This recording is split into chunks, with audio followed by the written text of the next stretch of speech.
Bonjour à tous, bienvenue sur la chaîne, bienvenue dans la deuxième partie de cette entrevue exclusive que nous a accordé le docteur Stéphane Gaillet, médecin au CHU de Strasbourg. Si vous tombez sur cette vidéo en premier, je vous invite de tout cœur, c'est pas une obligation mais je vous invite de tout cœur, à aller dans la description de la vidéo pour retrouver le lien de la première partie, et dans la description bien entendu vous retrouverez aussi les liens pour me filer un petit coup de pouce ou tout simplement pour me rejoindre sur les réseaux sociaux, sur Facebook et sur Instagram. Sans oublier bien entendu tous les différents chapitres des sujets qui vont être abordés dans cette vidéo pour que vous puissiez aller vers l'un ou vers l'autre si des sujets vous animent un petit peu plus que d'autres. Alors vous allez me dire de quoi il parle le mec, parce que pour le moment il a rien dit. Bah oui, parce que si vous n'avez pas vu le premier exercice, eh bien dans cette vidéo, dans ces deux vidéos, dans cet entretien, eh bien j'aborde le sujet hautement complexe, hautement nuancé et très clivant de la crise sanitaire. Donc dans la première vidéo, il y a eu tout un tas de sujets qui ont été abordés, et dans ce numéro, dans cette deuxième partie, eh bien nous allons parler de la santé mentale de notre société, nous allons parler des vaccins, bien entendu, toujours des aubaines et de la guerre commerciale comme ça des laboratoires autour de la création de médicaments et du vaccin, car on le rappelle, le vaccin est un médicament. Le docteur Gaillet va nous parler d'hydroxychloroquine, et surtout de cette approche complètement manichéenne et clivante d'à peu près tous les sujets qui touchent de près ou de loin à la crise sanitaire, c'est-à-dire qu'il faut être pour Raoult, contre Raoult, pour ceci, contre cela, alors que finalement, comme toujours, j'aime bien le rappeler dans toutes les vidéos que je partage avec vous sur la chaîne, eh bien c'est que la vérité est très souvent au milieu dans une espèce de zone de gris qui est toujours très nuancée. Et aussi il nous expliquera pourquoi le terme de preuve scientifique à ses yeux n'a aucune valeur, parce que c'est un terme qui est rabâché un petit peu comme ça dans tous les sens, mais qui est un petit peu stupide quand on regarde vraiment qu'est-ce qui se cache derrière et qu'est-ce qu'on attribue comme valeur à la preuve scientifique. Tout ceci, c'est au menu du jour, et le menu du jour, je vous le sers tout de suite, après le générique.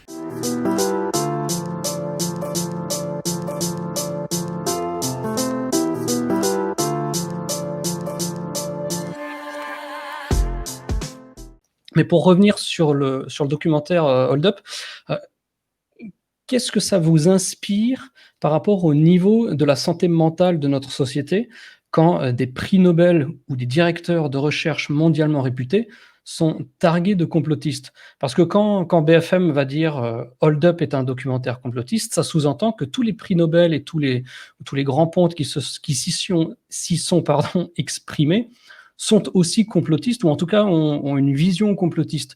Et quand des gens qui n'ont pas les compétences techniques se permettent de juger ceux qui les ont, qu'est-ce que ça vous fait comprendre, entre guillemets, de la santé mentale de notre société aujourd'hui? Je suis en effet très inquiet par la santé mentale, et je pense qu'actuellement, notre société, et surtout le mauvais usage des nouvelles technologies, notre société nous empêche un peu de penser. C'est-à-dire que nous sommes dans une société qui va de plus en plus vite. Il y a une frénésie pour la vitesse, on veut que tout aille de plus en plus vite, on est de plus en plus pressé, il n'y a plus du tout de patience. Ça se voit avec les adolescents. Les adolescents, eux, ils sont superficiels en fait, c'est-à-dire qu'ils n'approfondissent rien. Ils vont de sujet en sujet, ils survolent. Dès qu'ils se posent une question, ils vont sur Wikipédia, et eux, ils sont pris dans cette habitude d'aller de plus en plus vite, et ça se voit également dans leur comportement. Ils ont également souvent des troubles du sommeil, ils n'arrivent pas à se tenir immobiles en classe, mais on retrouve également ça dans leur famille, hein.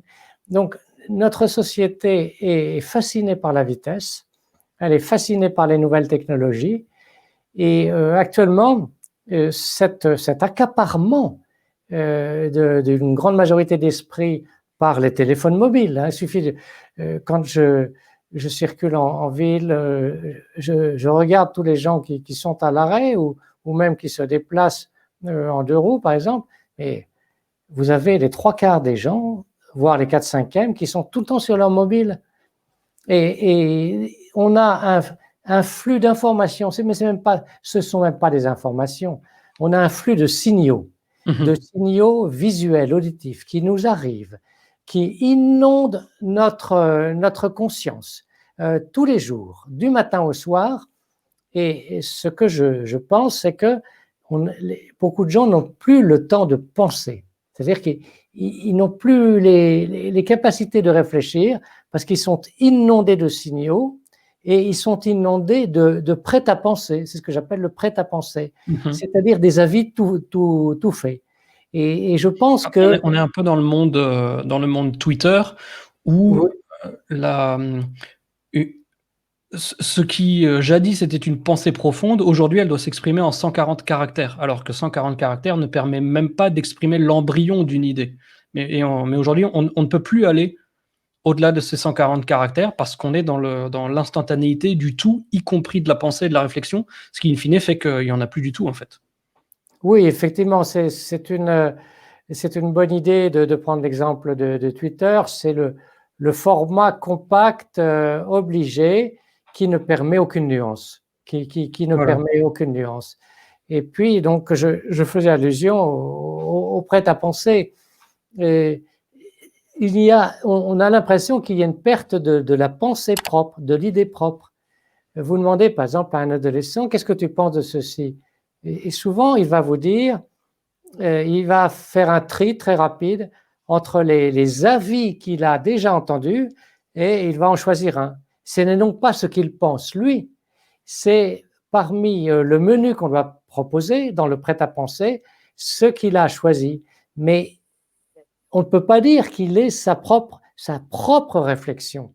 Sa propre réflexion, c'est ce qu'on appelle la réflexivité, c'est-à-dire le fait de faire abstraction de tout ce que l'on nous dit et de revenir sur soi-même et de se demander qu'est-ce que je pense vraiment en moi-même, en mon fort intérieur de ça. Et ça, on a l'impression que ça existe de moins en moins. Alors, vous me demandiez qu'est-ce que vous pensez de la santé mentale. Je pense qu'elle est en souffrance, c'est-à-dire qu'il y a une perturbation vraiment du psychisme parce que déjà on est inondé. On est inondé, on ne peut plus s'abstraire, on ne peut plus arriver à se couper du flux médiatique qui est de plus en plus abondant. Et puis, c'est surtout aujourd'hui, c'est la confusion. La confusion, parce que beaucoup de mensonges, beaucoup de contre-vérités, beaucoup de manipulations. Alors, on s'en rend compte ou pas, mais je ne peux pas penser que les gens ne se rendent pas compte que toutes ces informations sont souvent déformées, voire parfois complètement fausses. Donc, oui, c'est vrai, je pense que la santé mentale est en souffrance, elle est altérée. On voit ça se traduit par le fait qu'il y a beaucoup de gens qui ont des troubles du sommeil, beaucoup, et beaucoup de gens qui consomment des benzodiazépines, ce sont ce qu'on appelle les tranquillisants, pour dormir, mais aussi pour être plus tranquille dans la journée. Depuis le début de la Covid, on a vu reprendre la consommation d'alcool. Elle a réaugmenté, parce que l'alcool a un effet tout simplement anxiolytique. Et puis le cannabis aussi. Vous savez que la France est un très gros consommateur de cannabis, et le cannabis a bien sûr des effets tranquillisants, euphorisants. Voilà. Oui, il n'est pas exagéré de dire que la santé mentale de la population française est actuellement malmenée, elle est en difficulté, et ça va même jusqu'à une véritable souffrance psychique. On ne sait plus où on va, on ne sait plus où on en est, on ne sait plus quoi penser. Et ça, c'est très, très inquiétant, en effet. Oui. On va aborder un sujet que beaucoup attendent probablement, c'est le sujet des vaccins. Bien, alors, concernant le vaccin contre la grippe, déjà avec la grippe, on a affaire à un tout autre virus. Comme le coronavirus, c'est un virus ARN, mais le virus grippal, son génome, son ARN est segmenté. C'est-à-dire qu'il comporte plusieurs segments, et la jonction entre les segments, les jonctions entre segments sont des points de fragilité, Donc, le génome de la grippe, du virus grippal, il est instable et il se modifie très souvent du fait de sa conformation. On est obligé de composer, en fait, c'est une composition, parce qu'il y a plusieurs souches, un nouveau vaccin grippal tous les ans, parce que c'est un virus qui se modifie sans cesse. Et comme il se déplace, enfin, c'est-à-dire qu'il évolue selon les saisons. Hein. La grippe, c'est une maladie de la saison froide. Et donc, on regarde ce qui se passe dans les pays d'Asie de l'Est. Et on considère que, selon toute vraisemblance, les souches qui circulent dans l'Asie du Sud-Est, par exemple, au mois de mars et d'avril, eh bien, ce sont probablement celles qui vont arriver en Europe occidentale au mois de décembre. Donc, on tient compte de cela pour l'adapter. Mais c'est toujours un pari. Dans le vaccin, en général, il y a 3 souches différentes. Et certaines années, eh bien, on a bien estimé et on a les bonnes souches. Et d'autres années, on est passé un peu à côté parce qu'il faut des mois pour préparer un vaccin grippal. Et parfois, la souche circulante se modifie après qu'on ait commencé à préparer le vaccin. Alors maintenant, s'agissant de la Covid-19, du SARS-CoV-2, déjà, c'est un virus à ARN comme le virus grippal, mais son génome est beaucoup plus stable. Il est beaucoup plus stable parce qu'il n'est pas segmenté et que par ailleurs, il y a un dispositif de réparation des erreurs. Les erreurs sur le génome se produisent lors de la réplication du génome à l'intérieur de la cellule. Et les coronavirus, sans doute, bon, on essaye toujours de comprendre pourquoi la nature est comme ça, sans doute du fait de l'énormité de son génome, a un mécanisme de réparation des erreurs après réplication, ce qui fait que le génome du coronavirus se modifie quand même beaucoup moins que le virus grippal. Voilà. Mais il n'en reste pas moins vrai que, comme le génome de tout virus, il se modifie parce qu'il y a toujours des erreurs et qui ne sont pas toujours réparées. Bon, il y a eu évidemment des mutations et il y a différents variants. Alors on parle de variants, mais pas de sous-espèces, parce que les modifications ne sont pas très très importantes. On en a cité 2 ou 3. Mais il faut bien comprendre une chose, c'est que le vaccin, il n'est pas dirigé contre l'entièreté du virus. C'est-à-dire que on cible certaines parties du virus qui interviennent dans les défenses immunitaires. Et quand il y a des mutations, ces mutations ne concernent pas forcément les parties intéressantes sur le plan immunitaire. Une autre façon de le dire, c'est que même s'il y a plusieurs variants, ça ne veut pas dire qu'il faut automatiquement qu'il y ait plusieurs vaccins. D'accord.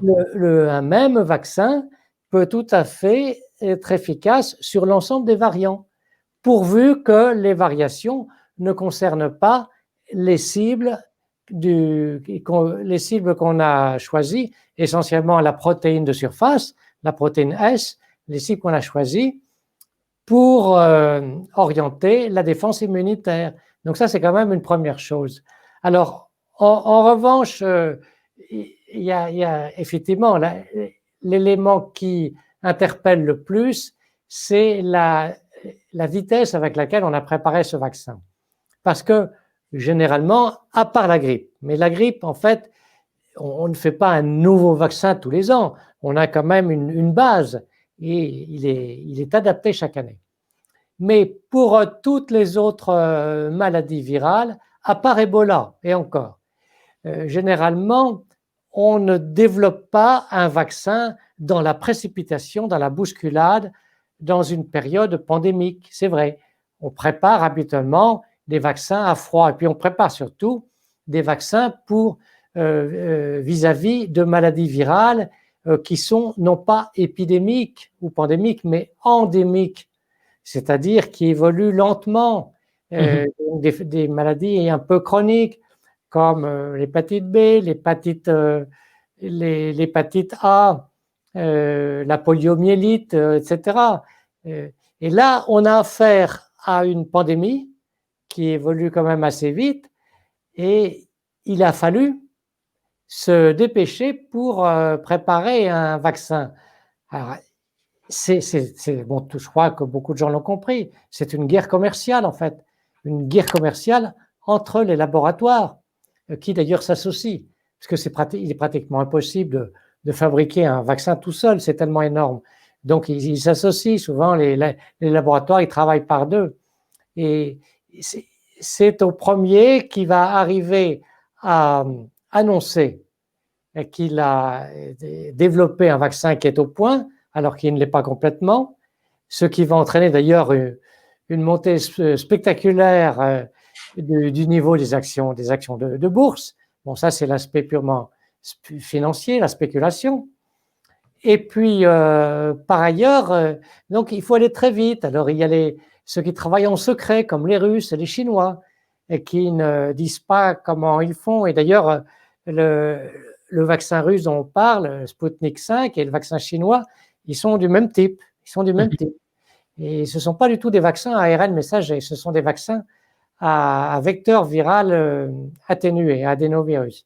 Vous vous interrogez légitimement sur le fait qu'on est étonné qu'on puisse annoncer 95-97% alors qu'on manque de recul. Disons que ce sont les premières estimations que l'on a sur des effectifs qui sont encore réduits.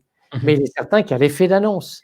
L'effet d'annonce pour aller démarcher les dirigeants des pays, pour aller démarcher la Commission européenne. C'est vrai, c'est vrai. J'écoutais Alain Fischer, qui est le président du comité de vaccination Covid. Hein, il argumente du mieux possible, mais on sent bien quand même dans ses propos toutes les zones d'ombre qu'il y a, c'est certain. Il dit lui-même, ces vaccins, on ne sait pas encore s'ils vont bien protéger, on ne sait pas encore s'ils vont vraiment bien empêcher la survenue d'une forme grave chez les gens, et on ne sait pas encore bien si ils vont rendre les gens non contagieux pour les autres. Donc, on donne des taux d'efficacité, mais souvent sur des points précis. Il faut bien comprendre, mais je pense que les gens l'auront compris, que c'est une guerre féroce. C'est une guerre féroce. Et c'est la foire d'empoigne. Il faut aller vite. Et donc, on fait des annonces, on obtient. Alors, les chefs d'État, la Commission européenne ne sont pas fous. Et c'est-à-dire que ce sont des précommandes. Hein. Ce sont pas des commandes définitives. On s'entoure quand même de précautions. Ce sont des précommandes. Mais avec le remdesivir, là, on s'est fait vraiment avoir. On s'est fait vraiment avoir. On s'est fait berner par le laboratoire. Alors, avec les vaccins, on est beaucoup plus prudent. Et puis, c'est quand même, c'est beaucoup plus monumental parce que le vaccin, normalement, c'est destiné potentiellement à toute la population, alors que ce n'est pas le cas du remdesivir. Donc, voilà, oui, il faut être prudent. Il faut être prudent. En tout cas, il faut quand même distinguer les vaccins qui vont utiliser du matériel génétique, ceux qui utilisent de l'ARN messager ou de l'ADN, et puis les vaccins qui sont beaucoup plus traditionnels, qui vont faire appel à des virus inactivés, c'est-à-dire qui ne sont plus repliqués, qui sont de type de vaccins qu'on a longtemps utilisés. Cela dit, on s'entoure quand même d'un maximum de précautions, et les laboratoires, parce qu'on a aussi dit le contraire, seront tenus d'indemniser les gens qui auront un accident.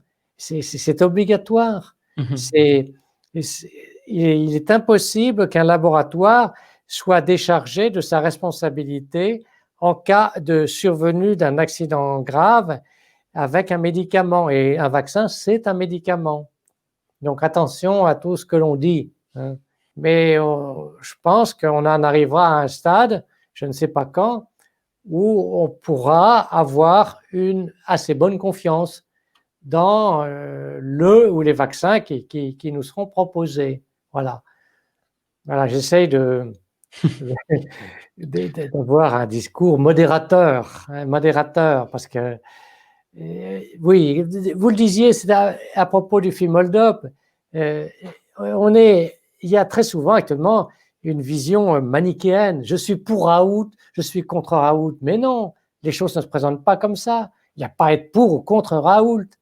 Il y a à voir vraiment ce que donne l'association d'azithromycine, d'hydroxychloroquine, de vitamine D et de zinc. Et je fais confiance à l'expérience des médecins généralistes. Or, dans tous les pays du monde, de très nombreux médecins généralistes ont utilisé cette association, cette en fait trithérapie, c'est-à-dire hydroxychloroquine, macrolide et puis vitamine, avec résultat. Alors on dit, ouais, il n'y a pas de preuves scientifiques. Alors là, cette histoire de preuves scientifiques, excusez-moi, mais ça me fait rire parce que je ne connais pas de preuves non scientifiques. Qu'est-ce que c'est que cette histoire de preuves scientifiques? Comme s'il y aurait des preuves non scientifiques. Vous savez, les juristes, eux, ils parlent de preuves irréfragables, ce qui veut dire une preuve qu'on ne peut pas contester. Alors, dans l'esprit de beaucoup de médecins actuellement, c'est la science, c'est les études contrôlées, c'est-à-dire groupe témoin, randomisé, sujet tiré au hasard, et avec un effet placebo, avec pas un effet placebo, avec en placebo, en groupe, pas en placebo, en double aveugle, on ne sait pas qui a eu le principe actif et qui a eu le placebo, et avec des tests statistiques pour affirmer que les différences sont significatives. Pour beaucoup de médecins, la science, c'est ça. Non, c'est une approche, c'est l'approche de l'essai thérapeutique validée par les tests statistiques, mais il n'y a pas que ça. Il y a aussi les études observationnelles. Et quand on est en phase pandémique, épidémique, et on ne peut pas se permettre de donner un traitement qui semble efficace contre un placebo. C'est une perte de chance à ce moment-là pour les gens qui ont un placebo. Donc on ne peut pas faire ça. Donc ces gens qui réclament tout le temps un essai thérapeutique comme on le fait habituellement à froid dans les maladies chroniques, sont de mauvaise foi. On ne peut pas le faire en période aiguë. Il y aurait une perte de chance. Ça n'est pas décent, ça n'est pas éthique, ça n'est pas déontologique. Il faut faire preuve d'un esprit critique. Et vous avez raison. Oui, on est là vraiment dans le manichéisme le plus caricatural. Hein. Ça c'est bon, ça c'est pas bon. Mais non, la réalité c'est que le monde est tout en nuances, tout en nuances. Mais l'esprit humain aime les schémas. Il aime les schémas parce que ça simplifie, c'est facile à concevoir, c'est facile à retenir. Et puis, on ne peut pas retenir la complexité. On ne peut retenir que ce qui est schématique. Toi, tu es pour Raoult, toi, tu es contre Raoult, mais je suis désolé, il n'y a pas à être pour ou contre Raoult. C'est ridicule. C'est ridicule. Il n'y a même pas à être pour ou contre le remdesivir. Il faut écouter les gens qui ont prescrit, s'informer, et puis arriver à faire preuve d'esprit critique, de faire preuve de discernement, et arriver à savoir dans quel cas ce qu'on nous dit risque d'être biaisé, et dans quel cas ça a toute chance d'être authentique. Voilà. Et c'est ça le problème. Ça rejoint ce que vous disiez tout à l'heure. La santé mentale, moi, je me rends compte que on trouve de moins en moins d'esprit de discernement, d'esprit critique, mais au sens noble du terme. Et c'est ça le problème.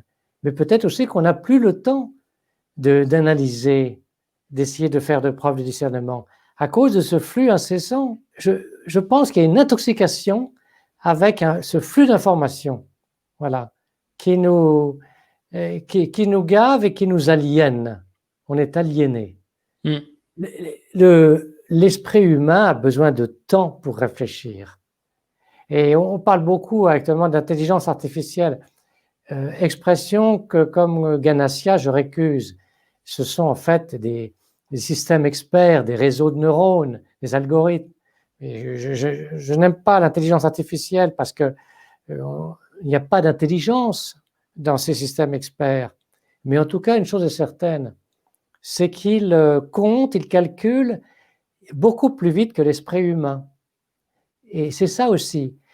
Nous fabriquons des téléphones mobiles, des ordinateurs qui sont beaucoup plus rapides que nous.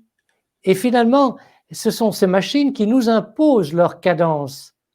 Mais notre esprit ne peut pas suivre. Mhm. Et le problème, il est là. Le problème, il est là. C'est quand je vois les gens faire des textos sur un téléphone, ils vont très très vite, j'admire les adolescents, mais quel est le niveau de réflexion? J'ai l'impression que tout est en automatisme. Voilà. Eh bien, c'est sur ces paroles, bien sages et qui d'ailleurs pourraient ouvrir, un autre débat, moins sanitaire et plus philosophique, qu'on va conclure cette, interview. Docteur Gaillet, merci une fois de plus de nous avoir, accordé, tout ce temps. Peut-être que dans le futur, nous serons amenés à vous réinviter sur, Planète Rao, mais, pour l'heure, je vous réitère mes remerciements, les plus sincères et puis je vous laisse, la parole si vous souhaitez, donner une ou deux dernières phrases aux abonnés de la chaîne pour conclure cette interview. Merci, merci. J'étais très heureux de participer à votre émission. Ce que je voudrais dire, c'est que notre monde aujourd'hui est très, très bousculé, très perturbé. Beaucoup de gens ont peur. Il y a une corruption. La France, on s'en est rendu compte avec cette Covid-19 et tout ce qui l'entoure, qu'il y a en France actuellement une corruption qui est importante, qui est systémique. Mais je reste optimiste, je reste confiant et bien sûr, c'est scandaleux, c'est violent, parfois ça paraît ignoble, voire abject. Il faut aussi voir tous les gens qui ne participent pas à cette corruption. Et ces gens qui, notamment les médecins, qui soignent de leur mieux. Hein.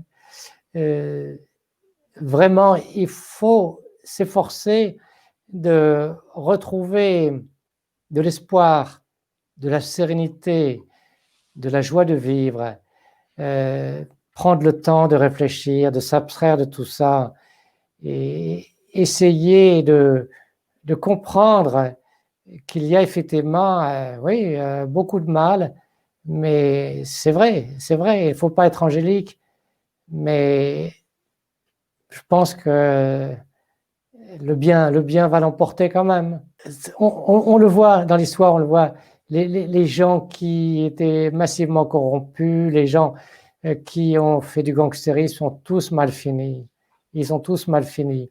Et puis très souvent, leurs projets ont échoué. Donc, oui, on va en sortir de cette Covid avec ce vaccin, sans vaccin, mais soyez sereins, soyez confiants, on va s'en sortir et on va retrouver une vie, une belle vie, et je suis sûr que cette épidémie nous aura fait progresser dans beaucoup de domaines. Voilà. Donc, on va terminer sur une note d'optimisme. Et je dis ça sincèrement, très Très sincèrement. bien. Eh Voilà. bien, merci beaucoup docteur et peut-être à très bientôt. Merci à vous. Merci à vous. Au revoir. Au revoir.